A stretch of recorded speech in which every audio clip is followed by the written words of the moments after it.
Bonjour à tous, infiniment heureux de vous retrouver pour partager avec vous une belle histoire de nos sages. Aujourd'hui, nous allons parler de Shabbat. En cette veille de Shabbat, quoi de mieux que de parler de l'importance du Shabbat.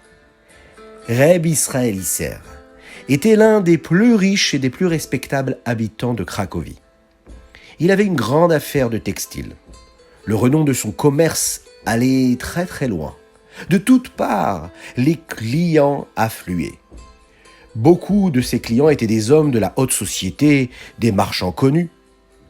Et Reb Israël Isser s'était fait une règle d'or, de fermer son magasin à midi le vendredi, à Hatzot, pour pouvoir bien se préparer à Shabbat. Un vendredi, un de ses meilleurs clients arriva au magasin. Il venait faire une commande importante de tissus. Les tissus les plus chers. Il aurait vraiment bien gagné sa vie, la Reb Israël. Il lui sortit toute la meilleure marchandise, il l'étala sur la table.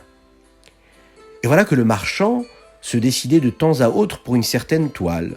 Parfois il demandait à choisir d'autres coloris. Reb Israël Isser mesurait le métrage qu'on lui demandait et il lui proposait d'autres tissus. Et voilà que l'heure avançait. Reb Israël Isser regarda sa montre. Il voyait que Hatzot arrivait bientôt midi. C'est bientôt l'heure de la fermeture du magasin afin que je puisse me préparer à Shabbat. Il se tourna vers le client et lui dit « Nous devrons continuer dimanche. » Le client, étonné, le regarda et lui dit « Oui, je ferme le magasin à midi exact le vendredi. Vous le savez. » Le client le regarda sans comprendre « Mais vous n'allez pourtant pas arrêter mes achats au milieu. D'ailleurs, je n'en ai pas pour très longtemps, j'ai bientôt fini. » « Je regrette, mais je ne travaille pas après l'heure de midi le vendredi. Et je ne vais pas changer mon habitude aujourd'hui, » répondit Reb Israël Isser. Aucune supplication, aucune menace de l'acheteur ne réussirent à le faire changer d'avis. Il ferma son magasin à midi.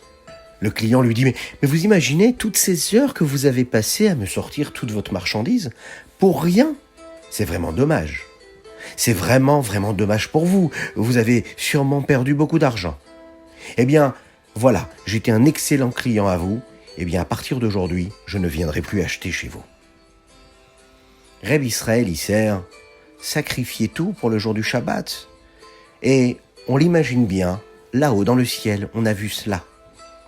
Et bien sûr, il gagna quelque chose d'infiniment plus précieux. Il eut le mérite d'avoir un enfant qui a éclairé les yeux du Ham Israël par sa Torah. Ce n'est autre que le Rama, le célèbre Rabbi Moshe Isserélis, Rabbi Moshe, fils de Isser, le Rama que l'on étudie quand on veut comprendre vraiment la halacha. Tout cela parce qu'il avait respecté le Shabbat de la meilleure des manières.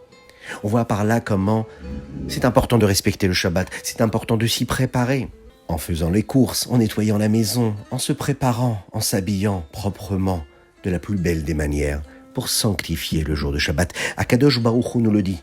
Si on sanctifie le jour de Shabbat comme il faut, c'est toute notre vie qui se sanctifie.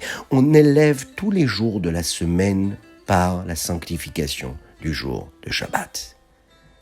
Aujourd'hui, nous allons dédicacer cette histoire-là pour la refoua shelema de Pinchas Ber Ben Yentel, qu'Hachem lui envoie une guérison totale et complète, et que l'on puisse se retrouver très rapidement tous ensemble pour chanter et danser, pour participer à de belles joies tous ensemble. Si vous aussi, vous souhaitez faire une dédicace, n'hésitez pas, torahaudio.fr. À bientôt et Shabbat Shalom.